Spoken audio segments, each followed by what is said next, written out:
আসসালামু আলাইকুম মামু। ওয়ালাইকুম আসসালাম। বাবু, অনেক ভালো করে প্রথম কাটছ।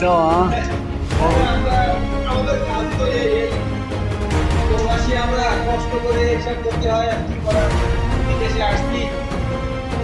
এখন কয়টালা উপরে আছি আমরা? এই করতে আসছি তো এটা 25 তলা হবে। আমরা এই করতে আসছি 35 তলায়। নিচে দেখে একটু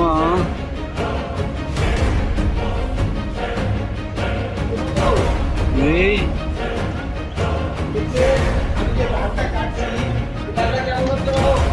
অনেক সুন্দর হয়েছে। হয়েছে? এই তো বাবু, আমি অনেক কষ্ট করে কাজ করছো। এই এই কাজটা আমি অনেক কষ্ট করে করছি, ঠিক আছে? ঠিক আছে। সুন্দর তো ইনশাআল্লাহ হবেই। এই তো অনেক সুন্দর হয়ে গেছে। সমস্যা হয়, অনেক কিছু করছি, সমস্যা হয় না। এই ঠিক আছে।